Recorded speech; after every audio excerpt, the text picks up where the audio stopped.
Breaking news है आवाज़ share कंदासीं कोयटा खां सिक्योरिटी फोर्सिस ऐं हसास इदारनि जी गॾियल कार्रवाई थी वॾे अंग में हथियार हथ कया विया।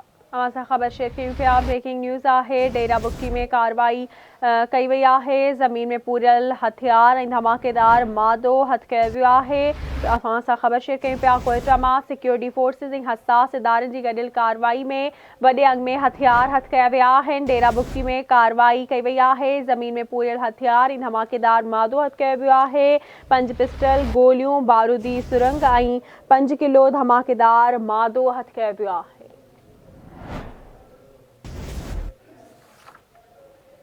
आवाज़ ख़बर शेयर कंदासीं ब्रेकिंग न्यूज़ है सिक्योरिटी फोर्सिस ऐं हसास इदारनि जी गॾियल कार्रवाई थी वॾे अंग में हथियार हथ कया विया।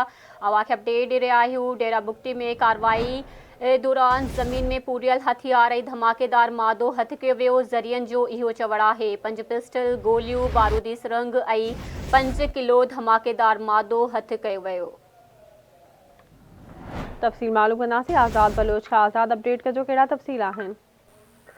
जी बिल्कुलु ही बलोचिस्तान जे डेरा बुक्की वारे इलाइक़े में सिक्योरिटी फोर्स पुलिस ऐं इंसाफ़ इदारनि जी गॾियल कार्रवाई सां डेरा बुक्की में जेको आहे त ज़मीन में पूरियल जेको आहे त बारूदी मवाद ऐं जेको आहे त धमाके खेज़ जेको आहे त हथ करण जी जेको आहे दावा कई आहे। डेरा बुक्की जेको आहे त इलाइक़े में मां ॿुधाईंदो वञा हिकु ज़मीन में जेको आहे त पूरियल 5 अदद पिस्तौल ऐं बमा रावंड्स ऐं 1 अदद बारूदी सिरिंग ऐं 1 अदद MG गन जेको आहे त 5 किलो धमाके खेज़ मवाद ऐं ॿियो जेको आहे त बारूदी मवाद सिक्योरिटी जेको आहे त एहलकार आहिनि ऐं जेको आहे त पुलिस ऐं हिसाब इदारनि जेको आहे त गॾियल कार्रवाई करे हीअ धमाके खे जेको आहे त मवाद बारूदी जेको हथ करण जी दावा कई आहे। पुलिस वधीक ॿुधायो आहे त जेको आहे त हीअ बलोचिस्तान में तबाही जेको आहे त हुननि जी कोशिशि कई जंहिंखे नाकाम कयो आहे।